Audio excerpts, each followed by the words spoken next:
Hello and welcome to another episode of Just a Dog Podcast, the podcast for thoughtful dog lovers and guardians. I am your host Nadine. Today I'm speaking with Les Ward, who received an MBE from the late Queen Elizabeth for services to animal welfare. Les has spent over 40 years in animal welfare and protection. He is chairman of the Marchig Animal Welfare Trust, as well as the founder of the International Animal Welfare and Protection Coalition. The coalition now unites more than 80 charities worldwide. Joining him is Debbie Wilson, co-campaigner for the IAWPC Morocco Dog Campaign. Debbie is a psychotherapist whose love for Moroccan dogs spans over 30 years. She's currently working towards her PhD, researching how societal violence against animals harms children and communities. Together, they are leading a global campaign to stop the mass killing of street dogs in Morocco in preparation for the 2030 FIFA World Cup. This is a conversation about what is happening in Morocco, why it matters, and how ordinary people like you and me are refusing to look away. Let's begin. Hello, Debbie. Hello, Les. Thank you for coming on to Just a Dog Podcast. Les, as you are the founder, could you please tell me about the origins of the IAWPC and why we're here having this discussion today? Yeah. Well, when I first came into animal welfare and protection in the early 1980s, I thought I knew everything about what was being done to animals, but in fact I knew nothing. And I believed that once I told the public what was going on, I would bring it all to an end. Well, of course, that was just pie in the sky. But then I thought, if only the animal welfare and protection organisations could come together and we speak with one voice, we work together.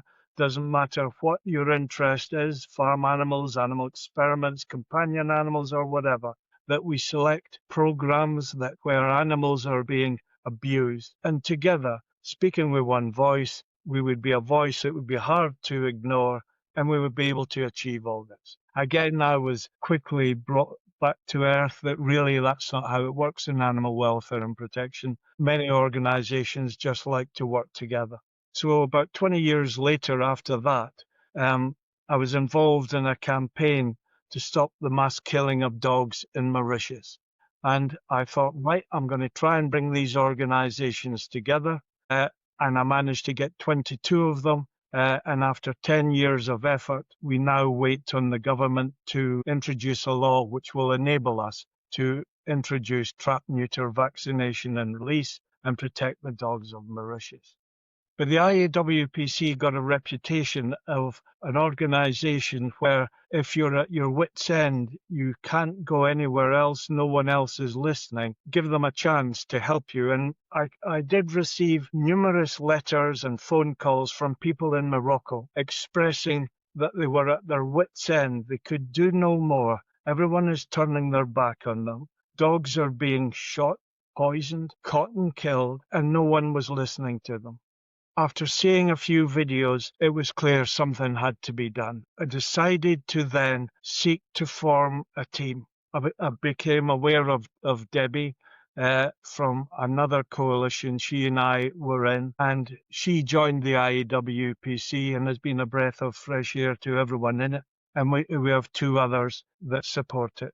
So in October 2024, we formally launched the campaign to bring an end to the likely killing of 3 million street dogs and owned dogs in Morocco in preparation to cleanse the streets, as they called it, for the FIFA World Cup 2030. Since October to now, the IAWPC has literally been working 7 days a week, virtually every waking hour of the day to get the campaign on the road. And we are now seen as a result of this. The people in Morocco now see the IAWPC as one of their best hopes for change. The campaign, when we began, had 22, I believe, organizations within the IAWPC. Now we have 81. The campaign has gone global in every continent of the world. Our social media platforms are engaged constantly. The press engage with us constantly. And slowly but surely we are making progress. Whilst the government seek to remain silent, they are clearly under pressure. because they tried to introduce a so-called draft law that would help the dogs. In fact, all it does is legalizes their suffering. So we've now ourselves redrafted another law which has been submitted to the government of Morocco with the help of FIFA. FIFA have helped us and have placed this redrafted law, which was undertaken by an expert panel and is now in the hands of the government of Morocco. So we hope that they will now see the error of their ways. They will stop this mass slaughter. They will stop human rights and children's rights violations. Children who witness the killing of dogs become traumatized, and people who try to stop the people doing the killing are being assaulted by the killing teams themselves. So we have a lot on our shoulders. We are dedicated to bring this to an end as quickly as possible, and we are forever the optimists. And in the end, we believe we will break through and we will succeed in stopping the killing.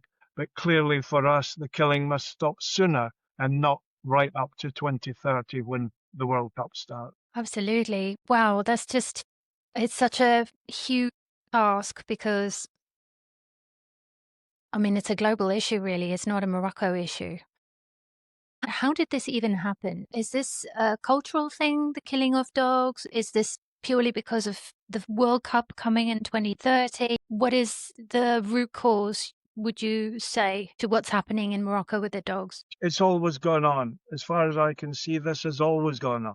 All that has happened is since they have been given the co-hosting of the 2030 World Cup, the killing has increased dramatically. Every single day, relentlessly and mercilessly, these killing teams are on the streets, shooting, poisoning, catching, and taking away and killing behind closed doors dogs in their tens of thousands. And it will go on and on unless we stop it.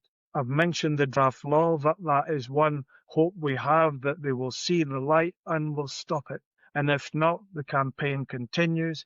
But in a way, there's more than the government of Morocco involved here. FIFA gave them this World Cup. Their associations, over 200 of them, voted that Morocco should become a co-host of the 2030 World Cup with Spain and Portugal. The FIFA, through what was called a bid evaluation report, were told by Morocco that the killing had stopped in August 2024. This was a lie and therefore is a breach of contract between the government of Morocco and FIFA. So FIFA is aware of our views on this.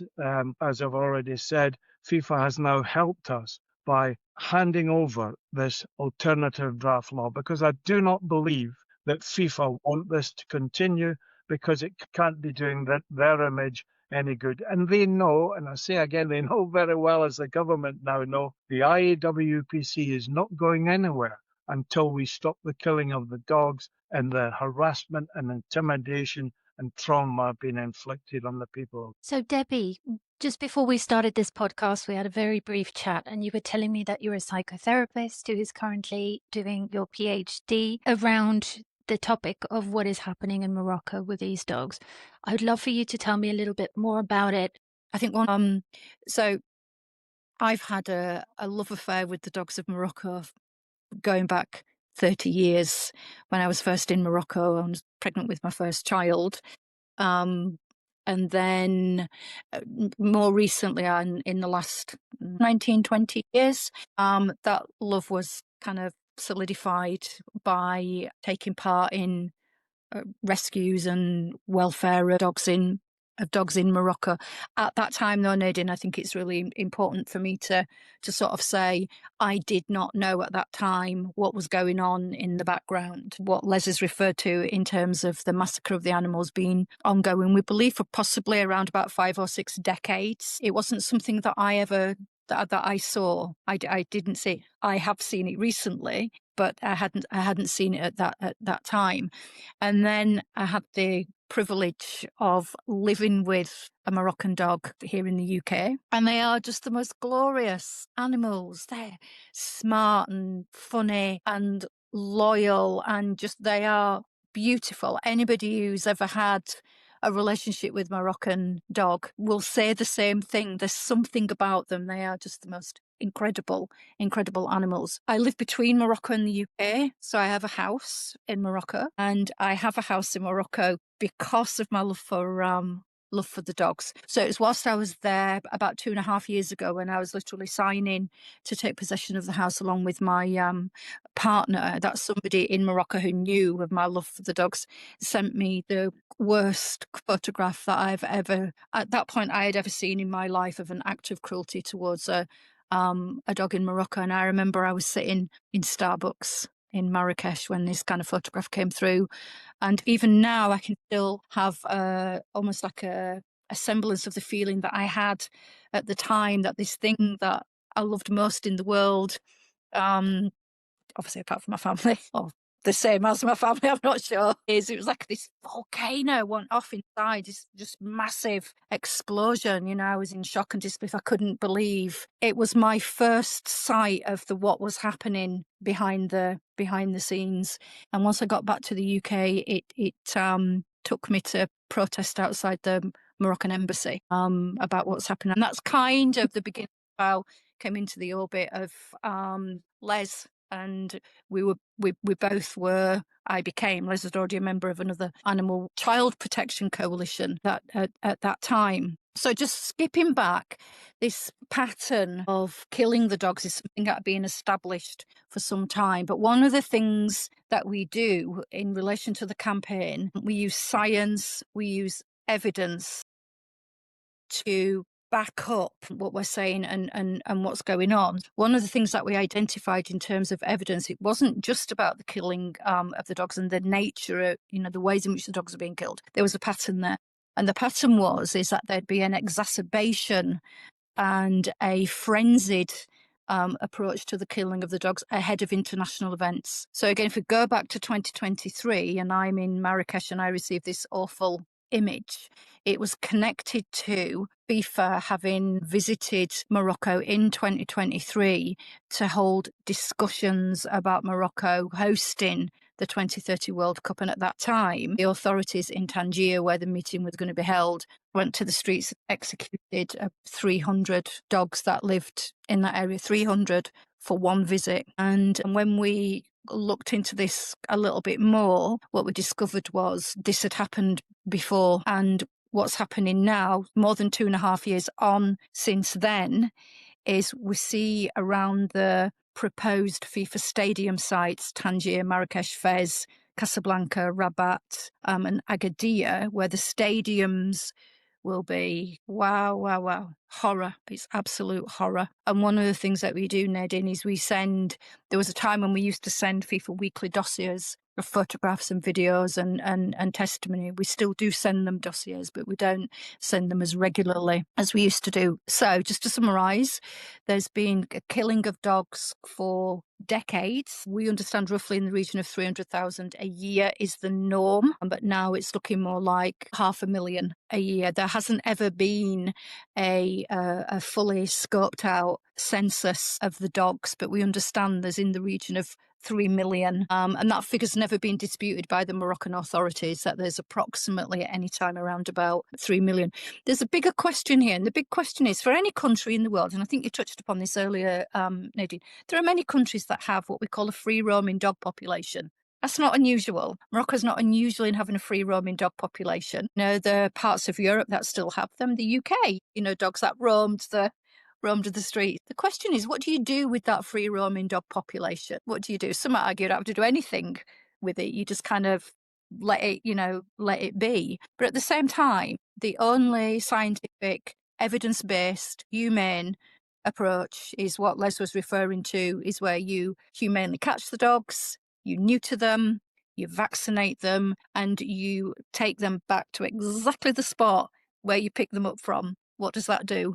Over time, the population reduces, and the spread of diseases like rabies, for example, which is endemic in Morocco, it creates herd immunity. So what's happening right now does two things. Well, it does more than two things. It's just these public displays of the most horrendous violence. It does nothing over time to reduce the population, and it actually makes the spread of rabies worse. So what is it then? It's systemic violence. That's what it is. Now we can talk about, so what does that systemic violence represent? And I think it'd be great if we had a conversation about that.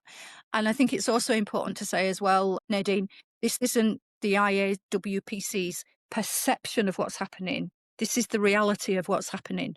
You know, we're not some Western based, you know, kind of organization, you know, who's kind of looking in on what's happening in this country, you know, with this kind of white gaze. That's not the case at all. And going back to what Les had said, the IAWPC formally launched its campaign against what was happening in Morocco, and obviously to promote alternatives, remedies, because there were enough people reaching out to the IAWPC from inside Morocco saying, if we feel at a loss, we've exhausted we don't know what to do. We don't want this. Nobody's listening to us. Not only is this harming the animals, it's harming us as well, and it's harming our children. It's causing damage to the development of our children, and we need help. Our own government's not listening to us. Please help. I think as well, just to add to this, Nadine, you touched on that yourself by saying, you know, this is a matter that affects the world. It is. We've told the government of Morocco, this isn't a national football event. This is a world event. Teams from all over the world, including Scotland, I have to say, will be there.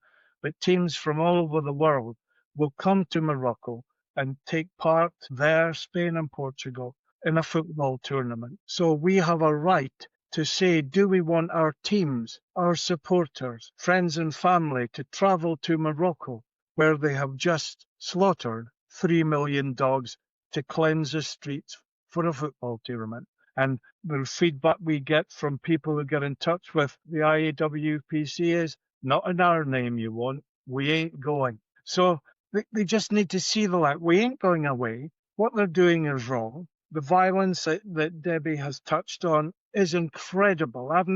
I thought I'd seen violence. I've been to many countries in the world. I used to think, and with respect to Egypt, I thought Egypt was one of the worst countries I'd ever seen, animal violence. Well, I can tell everyone, Morocco is way up there. You know, where they're able to, a mother will come out with a child to try and stop the killers. And yet, and this is true, the killers then take the child, get the child to stand in front of puppies whilst they shoot them. I mean, that is how bad it's become. And to also touch on what Debbie says, the IAWPC isn't one of those organisations that make up stories to gild the lily, so to speak.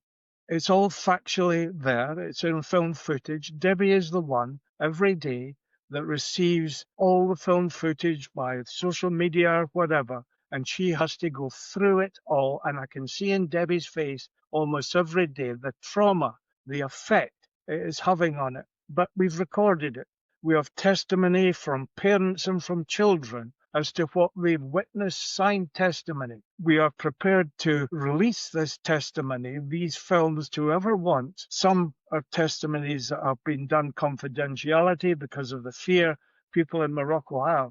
But we will give it to, if we had a court of law we could go to show all this. I do not believe any judge will say, oh, this is okay, nothing's happening.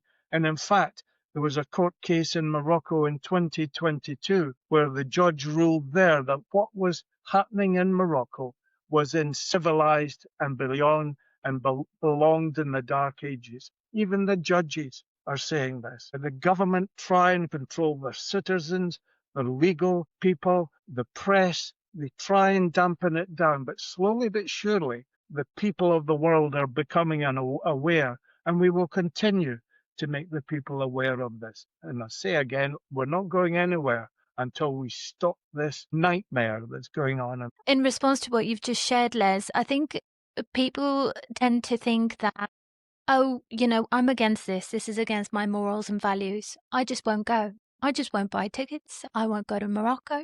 But actually, they're paying for all of this and supporting it with their eyeballs. Yeah, they are. To be realistic, there will be people that will go. But we already know there are many that will not travel. What is very interesting to date is the football world is silent. the national teams, the international teams, the players themselves. Now, it could well be that they've signed a contract, they're not allowed to criticise, but we want to hear from the world of football. We want to hear what they think of this. Are they happy to go to Morocco and play a game of football, knowing that children have been traumatized, human beings have had their human rights damaged, and dogs have been killed in their millions? To that question, I believe the majority of the football world will say no. But what we need as part of this campaign is for the football world to stand up and be counted. Mhm. We've got a number of personalities that are coming to us that are standing up. Peter Egan, and to name just one, but there's many. The late Jane Goodall, she stood up to be counted as well. And I've never seen such a response in all my animal welfare work, that just the voice and the comments of Jane Goodall made to the world. People came out from every country thanking her, supporting us because of her, and it's incredible. But what we now need is the world of football. Why are you remaining silent? You cannot be proud of what's going on, what's being done in your name. I think that potentially, with advertisers, there might be some sort of contractual obligations to not comment on contentious subjects or issues. People are compromising their ethics and values ultimately by being silent. Yeah, but there's also the former players, the former well-known professional players that everyone know. They're now no longer under contract. They've got no worries. Okay, they may well be promoting some sort of chocolate bar or whatever, but they're now out of that contract. They should be speaking up on that. And you could also say that, is it not so serious in Morocco, within the world of football, that overcomes any contractual agreement you have, that if they were all to stand up together and speak with one voice, then if they all say we're not going, then FIFA and the world of football has got a problem. Yeah, exactly. Someone needs to take a stand, but the united stand, they're not going to get rid of everyone, in the team. If everybody in the team takes a stand and says, we will not in my name. I think that's really important, and it takes absolute courage to do things like that. And I hope that they will. Debbie, you touched on systemic cruelty or systemic violence. Mhm. Is that symptomatic of the age that we live in? Is that passed through cultures and generations? What do you think is kind of the root source of this from a psychological and societal perspective? Oh, I mean, that's a fantastic question, and it's kind of made my mind sort of spin into all kinds of possibilities, really, which I think that's all we can do at this stage, really. I don't think we can be definitive in relation to that question, but I think we can think about possibilities and a number of factors that are at play here. I mean, you touched on one of them earlier, Nadine, which was around what image does Morocco want to present of itself to the world. It doesn't want to present the fact that there aren't enough hospitals for people. There isn't enough access to healthcare. Youth unemployment's running at 37% right now. It doesn't want to present all those things. What it wants to present is the disintegration of itself as a country. It doesn't want to show what's happening behind the scenes. So what it does with behind the scenes, gets rid of it. Just gets rid of it. Because there's this, what we imagine is, there's this perception that Morocco has of itself, that people coming from other areas of the world don't want to see dogs there. And a sign of modernity is that you don't have dogs on your street. So I think that's part of it. That's only a part of it. It's known as a country where there's corruption, a government and a local level. It's not the only country, but we're talking about Morocco now. So, and I'm going to sort of explain a little bit more about that in relation to the dog. So the King of Morocco, who's known for being an advocate of animals, a dog lover himself, he grew up with, there's many pictures of him as a younger person with dogs, and you can tell when you see a photograph of somebody with with dogs, that they genuinely love the dog. So they always appear like he genuinely kind of loves and is bonded to the dogs that are in the photograph. And he brokered what became in 2019, the 2019 agreement, where it was incredibly humane. Now, the word here is agreement, not law. It was an agreement. And the agreement was that central government would release money and it would be disseminated down to a local level. And at that local level, it would humanely catch, neuter, vaccinate, return the dogs back into their communities. And what's happened? So what the local communities, they're called municipalities, and there are communes within the municipalities, is that they utilise the most, I'm going to talk very brutally now, Nadine, cost-effective way, not of nutrient vaccinating and returning the dogs, but killing them. Mm-hmm. So they spend minimal amount of money on what has turned out to be getting rid of, not vaccinating, not neutering, not returning back, the only scientific, evidence-based approach to a free-roaming dog population. So where does that money go? What people will say inside Morocco is it gets skimmed off. The money gets skimmed off. I'll come back to the question because I think there's sort of another thing about sort of breaking down what's happening. You talked about systemic violence. Primarily, the act of violence is towards the animal. That's the animal that's, receiving the beatings or the bullet or the poisonings, but being hung. People are also being violently treated. How? 3 ways. People are literally on the receiving end of physical violence from the people who are going out doing the killing. We only had a report as recently as yesterday morning where people come out to protest that the 7 dogs that have lived in that area have just been in order strangled, legs tied together and beaten around the head. That's how they killed those 7 dogs in Meknes. The people come out to protest and that violence is then turned on them.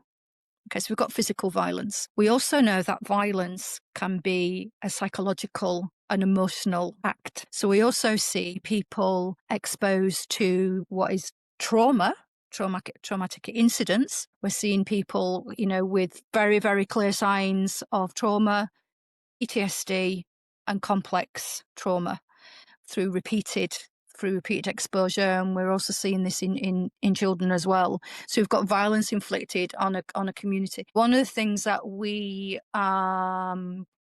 question this, whereas there is this well-established scientific concept of the link between violence inflicted on animals, how that affects human beings. One of the things that we're less sure about is what's the kind of psyche, collective, but also at a government level in Morocco's understanding of that. So when you go out and you inflict violence on an animal, you're not just inflicting violence on an animal, you're also inflicting violence on your population as well. And then what happens to that population that's had violence inflicted on it? You touched upon it earlier. For some people, there'll be an erosion of empathy, a desensitization to violence. Violence then becomes the norm. For those people who've had their empathy reduced, they've become desensitized, they then become the ones who go out and perpetuate the violence. And so the kind of cycle continues. But it doesn't stop there. It never does, because then it goes into the human relationship, intimate partner violence, violence against society. The FBI, for example, they put out a red flag, I think it was a few years ago, that people who inflict violence on animals are statistically more likely to go on and commit acts of terror. So it's a red flag for that. It's for all kinds. Yeah, domestic abuse as well. Absolutely. Yeah. It's Domestic Violence Month in the UK right now. So just in Parliament last night, and every October they have a meeting about the link between animal violence, animal abuse, and how that shows itself in human relationships. So it's incredibly complicated. And that's why I was saying, Nadine, there's kind of no definitive answer to the question, but there's a range of factors that are at play here. But, having said all that, just stop it. Just stop the killing. Yeah. It brings no value to the situation of going back to how countries live with a free roaming dog population, it doesn't solve the problem. Even if you don't like dogs, just follow the science. Killing them isn't going to reduce the population, and it's not going to stop the spread of rabies. You just reminded me of a conversation I had with Tara at the very beginning when I started recording this podcast. And she was saying when your brain activates the fight or flight mode, it's almost like your logic switches off. The empathetic part of themselves must be switched off to be able to be capable of, inflicting harm in such horrific ways to animals and to other beings. So I think these are, sort of really good questions. And there's a huge evidence base now, Nadine, to support that what happens at a very young age is that we're all born with this natural supply of empathy. We're born with it. Yeah. And we have a biophilic connection to the natural world, which includes nature and all living things, and a recognition of sentience.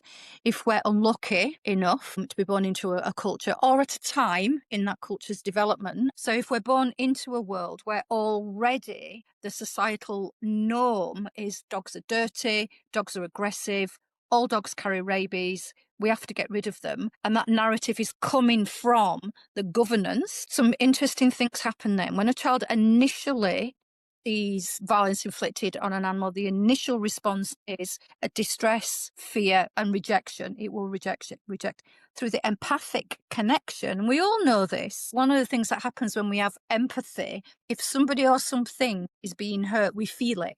It hurts us. And that's what happens to children. It hurts them. If there's repeated exposure, and there's also a societal message that's coming when the child's distressed, well, what's wrong with you? This is what we do.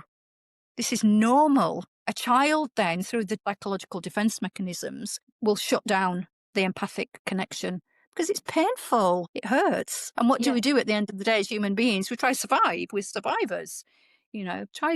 Surviving when you're in constant pain and exposure to the thing that's causing you pain. So it shuts down. It doesn't happen to everybody. There are always exceptions to that. But this is why in 2023 and in September, the United Nations put out a new General Comment 26. And one of the paragraphs in General Comment 26 makes it very, very clear that children must be protected from all forms of physical and psychological violence, including exposure to violence inflicted on animals, because there was so much research and evidence at that time. It's a building body of research that was clear of the impact on a child and a child's development when they were exposed to particular types of violence, particularly violence that happens societal. It's public violence. We're not talking about factory farming. It's a different thing. I'm not saying that's not without its effects, but we're talking about public violence. And there was something else on that. I think this is super important as well. So General Comment 26 is part of the United Nations Convention on the Rights of the Child Treaty. Now, it's the most widely ratified treaty in the world and had, at last count, 186 signatories, ratifications. Every country in the world apart from USA. So that includes Morocco. So Morocco have signed, they've ratified the treaty. Morocco have a very particular legal system, which is called a monist legal system, which technically our understanding is if Morocco has signed and ratified a treaty, that should automatically be incorporated into domestic law. See where I'm going with this? Yeah. So again, if there's little care for animals, the science tells us CNVR is the only approach to managing a free roaming dog population, and the United Nations Convention on the Rights of the Child, which Morocco have signed and ratified, saying very clearly this type of violence inflicted on animals is harming children. So, but then also, I mean, what message are they sending externally? So why would they sign this and not kind of keep to it? And I understand, corruption, all of that, but is there a kind of, we were just briefly touched on this earlier about the perception of the Western world and kind of keeping up appearances and being seen to do something. Would they just sign it for the sake of it, to be part of a larger group and be included in the conversation, but then not actually take action when they go back home? I suppose that could be something. They've signed it. They know what they've signed. They've signed the Human Rights Convention. They've signed that as well. This is the other gripe we have with FIFA, because Morocco put into their bid in order to get this World Cup co-host that they were going to do this, that, and the other for human rights and so on and so forth. They're doing nothing in regards to human rights. People have their human rights violated every single day. Certainly those that come to us have their human rights violated every single day. Debbie's touched on the General Comment 26 and the UN Committee for the Rights of the Child. They've now put violence on animals at the same level of violence in the home. They added this because they come out whenever there is something that has drawn their attention and is becoming a serious problem. And that's when they issued General Comment 26, that the violence in the home, the violence to animals must stop because it is traumatizing children. You could look for other excuses as to why the government are not doing it. It suits them at the moment not to engage on any of that because they know they're at fault.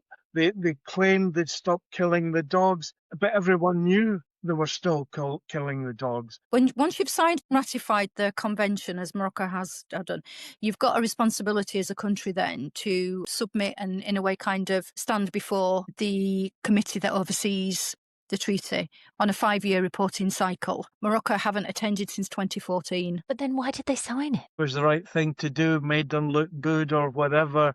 You know, we don't have to do anything about it. We'll do like we're doing now. We'll just ignore it. No one's going to pull us up. We'll blame the Europeans. We'll blame outsiders for telling us what to do when we're doing our very best. And also, no idea.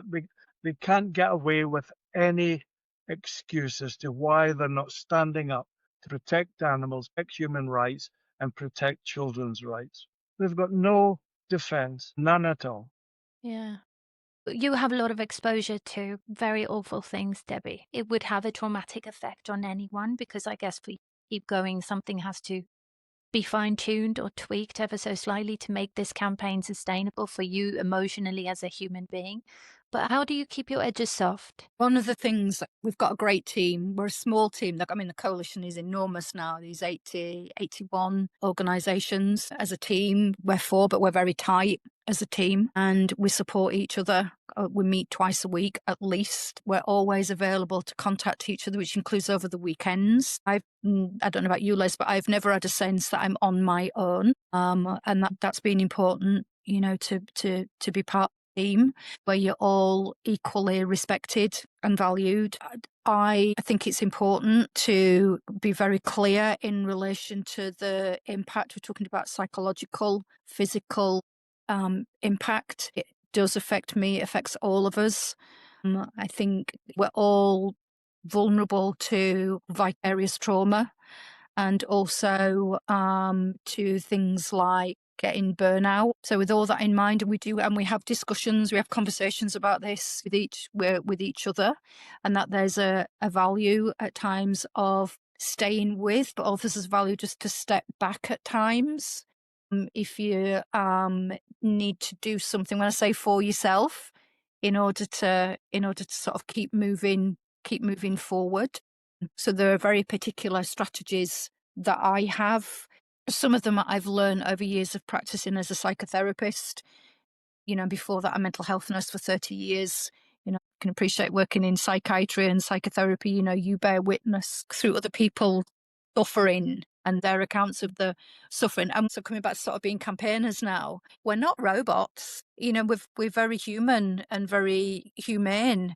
You know, and what brings us into this, as I was saying earlier, is empathy and love. So when, you know, we're bearing witness constantly all the time, or even knowing that it's happening, it's painful. I mean, it really hurts. For myself, I'm in a constant state of heartbreak all the time. And I could probably cry most days, every day. But then I've got a big dam of cold water just up there and I go and stand in that. I go swim. I'm a great believer in the benefits of cold water therapy. Got a loving family. I've got a dog, you know. And love, I think, is always the thing that it seems to kind of override everything.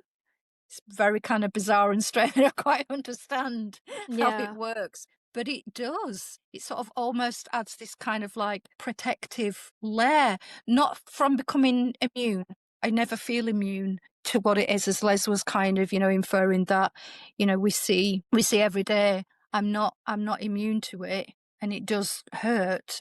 But I think there's something about love that kind of just goes, you do it for the love of the dogs, you do it for the love of the dogs, and so far it works. But I can't underestimate the value of working as a team as well and leaning on each other. I would echo everything that Debbie said, and the word that is for me is it hurts. It really, really hurts. 40 odd years I've been involved in animal welfare and protection. I've seen a lot, but every single one to this day hurts, and it hurts really bad.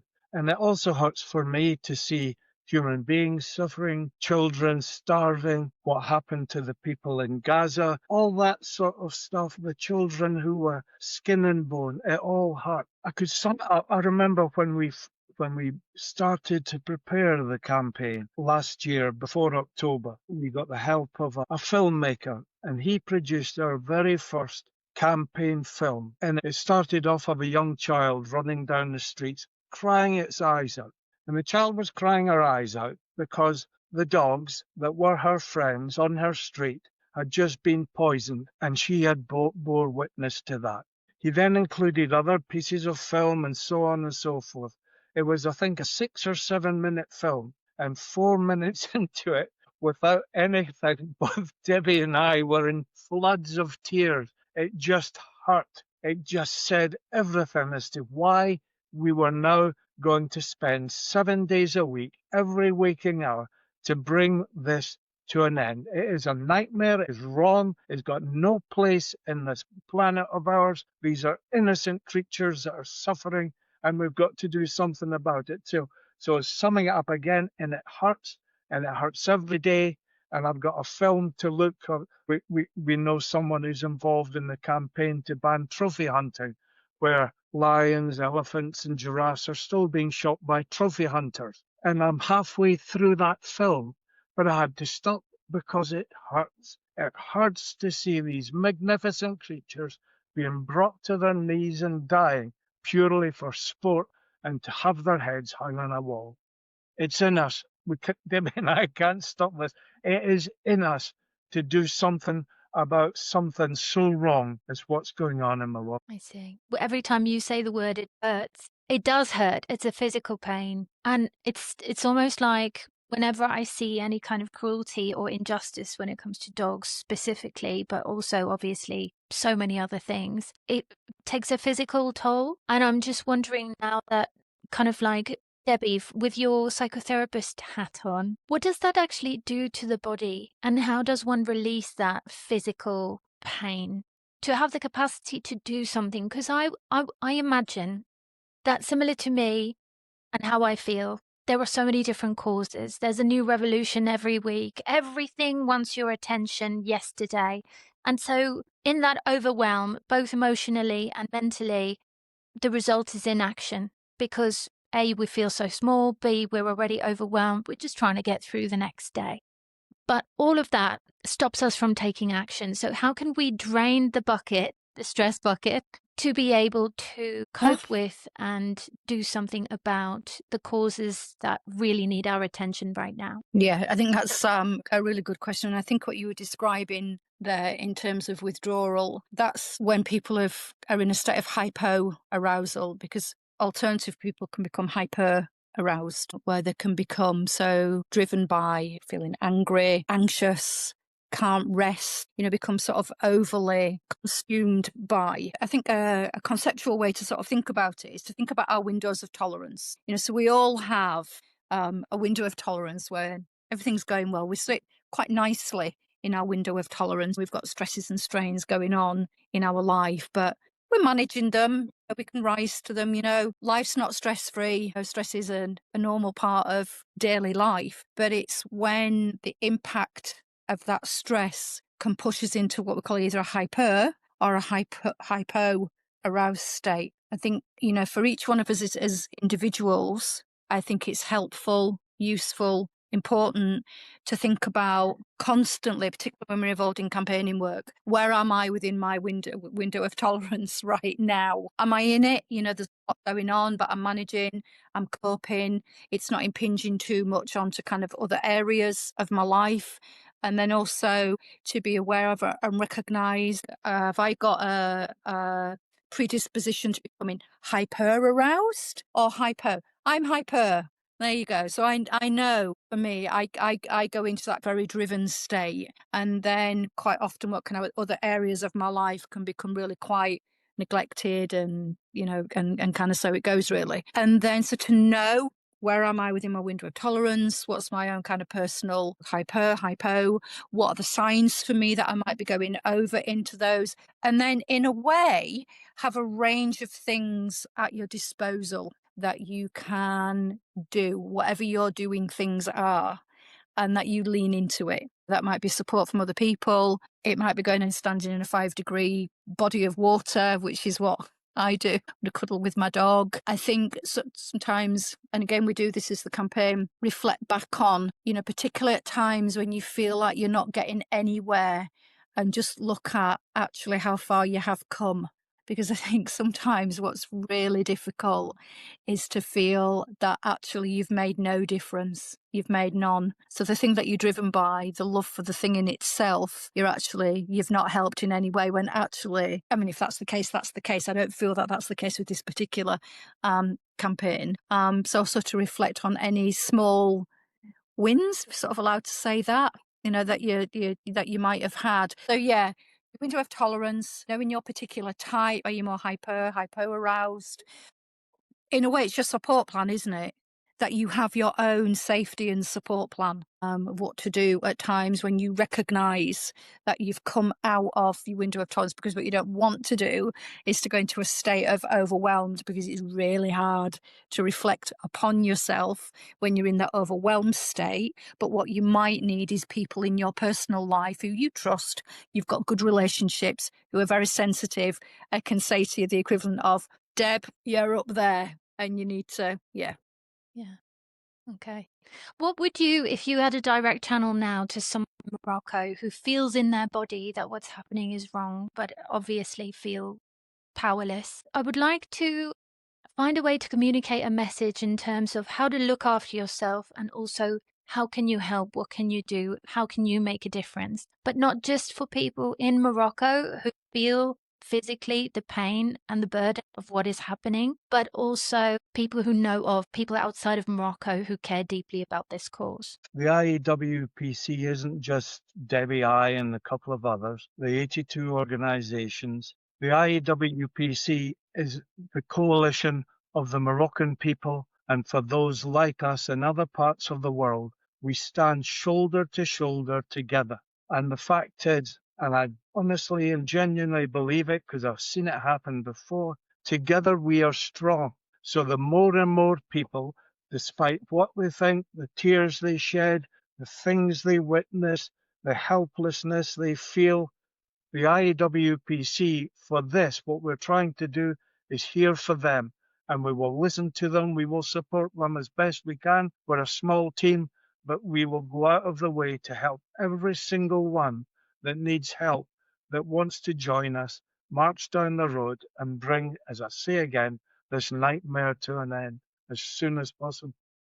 I was going to say, Nadine, a message has just popped up on my phone. I've got it at the side of me, so when comments and things come up on Instagram, I sort of see them. So this Moroccan woman just left a message saying, I'm just going to sort of paraphrase the first little bit of it because it hasn't translated brilliantly from Darija into English, but I get a sense of what it is. But it's the kind of last bit where she says that vaccination, immunisation, for example, of animals should come as soon as possible, and there should be a law in place to protect the animals, because what's happening is forbidden by the religion of the country. And I hope that God helps us. Enough of the killing, enough of the torture as it stands right now. Our psyche is destroyed, and sadness is a camp on my heart. Gosh, that's so hard. That's so tragic. When your own, I guess when your religion, your government, everything is a contradiction. It's hard to have faith in humanity when you see such things. So, where are we at now? So, you've just had your 1 year anniversary for the campaign. FIFA has got was it a round table of experts or something like that to send a letter? What can be done to put more pressure on FIFA? And what else can regular people like myself do to help move this forward? Where we are at the moment is that, as I said right at the very beginning, started off with 20 organizations, 81. The campaign was just in a few countries. Now it's in every continent of the world. Latin America, the entire region of South and Latin America has now joined the IWPC and are behind the campaign. And we're talking about Brazil, Argentina, Uruguay, huge footballing nations. We have always said to the government of Morocco that we don't want Morocco not to get the World Cup. What we want is for Morocco to stop killing the dogs, and that's where it stands today. We said we're here to help, and we have. We've now given them an expert panel document, a draft law that would bring all the killing to an end and would make the people in the country of Morocco proud of what they are. Is there where they remained silent for a while. FIFA are now helping us with the government of Morocco. I believe that sooner or later the breakthrough will happen, and I believe it will be sooner rather than later. And when that happens, the lives of the dogs will be safe and the people will be safe. Debbie and I can pack our bags and walk away and be pleased what's happened. But if it doesn't happen, then next year at this time, Debbie and I will still be battling away to bring it to an end because we won't go anywhere. And we need public support. If people have listened to us and heard what we're saying, I'm sure they feel the passion and the determination that's in our bodies, and it's sincere. Come and join us, support us, add your voice. You might feel you're on your own. You're not. You're part of us. Join us, and together we will bring this to an end. Okay. What's the practical and actionable steps here? Well, if they get in touch, we can certainly provide them with all the information they need, where they can make a difference by writing to the government of Morocco, to write into FIFA, getting messages in even their local newspaper. Who knows where it begins? Raise your voices, spread the word, let people know what's going on. Speak to your local football team, for example. It could be a small junior team. It could be a professional outfit. Just speak to them, let them know what's going on, and we will provide them with every help they need to make sure that people are aware what's going on. Yeah, I think spreading the word in exposing what's happening is really powerful, Nadine. So, for example, yesterday, one of our colleagues was on their way to Parliament for a meeting and they just happened to be on the tube at the same time as Jeremy Corbyn and went up and started a conversation with Jeremy Corbyn about what was happening. And actually he said, I've heard about this, and was happy to stand and have his photograph taken holding up a poster regarding what was happening. So that's just one of those, how could you have imagined you were going to be on the tube with Jeremy Corbyn? So it's about spreading, exposing, it's always one of the questions we do get, and it's the one that you've just asked, Nadine, is what can I do to help? People feel so horrified.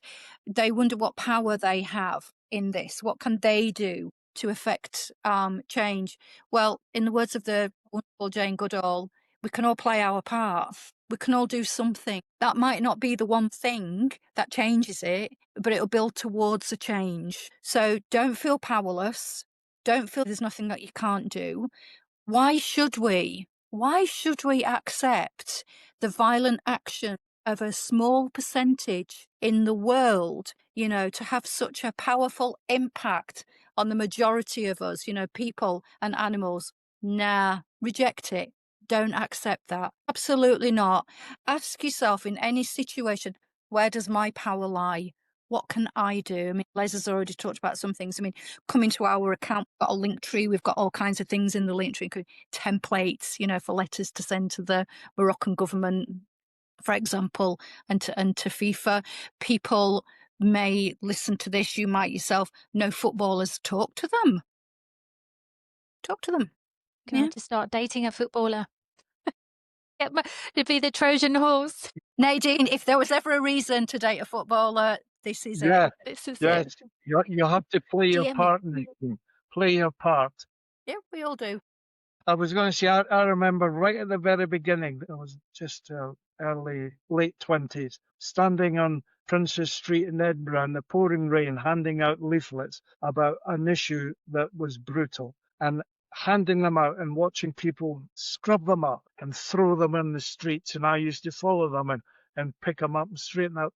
And I always remember this elderly lady who came over who said, "Never mind, son, with you, ignore those." And yes, and that's what these people who probably don't think about animals, they probably also don't think about human beings. But there's plenty out there who think of both. With this campaign, it's children, it's adults being violently assaulted, and it's animals. It's a campaign for everyone. We come together, we go together, and we end it. And as Amazing. Debbie said, never give up. Never. Yes, never give up. Please do go onto the website for IAWPC, go onto the Instagram. Some things, I have to be honest, some of the things on your page are very hard to watch, but wherever possible, just share far and wide, because the more people know, the more football supporters know, the more compelled they will be to do something and say, not in my name. But there's a power, Nadine, in bearing witness, because when we bear witness, we honour the thing in itself that's being brutalised. Bearing witness has a power. I understand what you're saying, but I think what's important, the children and the people in Morocco and the animals have no choice. They have no choice. They're in it. They're stuck in it right now. So through our bearing witness is a means to help them. Bearing witness has a power in itself. We're not just being voyeuristic. We're not just, intentionally causing harm, hurt to ourselves for the sake of it. Bearing witness has a power. Yes, it does. So go into it knowing what to expect. It's not going to be easy to see. It's not going to be easy to read about. So yeah, but it's important and it matters. So how change comes about partly through knowing, through seeing. Ignorance is not a state of bliss. It never has been and it never will be. Ignorance is a state of complicity. We don't want to be ignorant. We need to be in the world with our eyes wide open. Yeah, I see agree. What's going.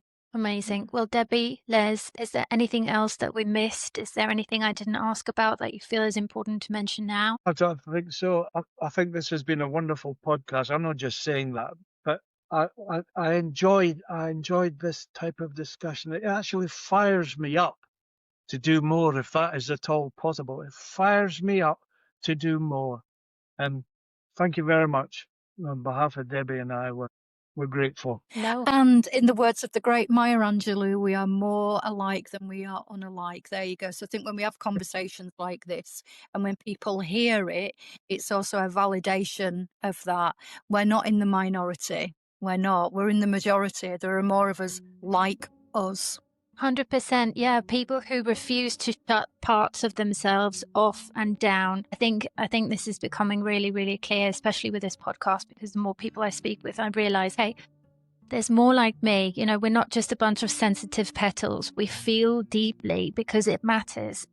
Those who do not have a voice need us. So it's important to do something. We can be strong at the broken places. Yes. As well. Exactly.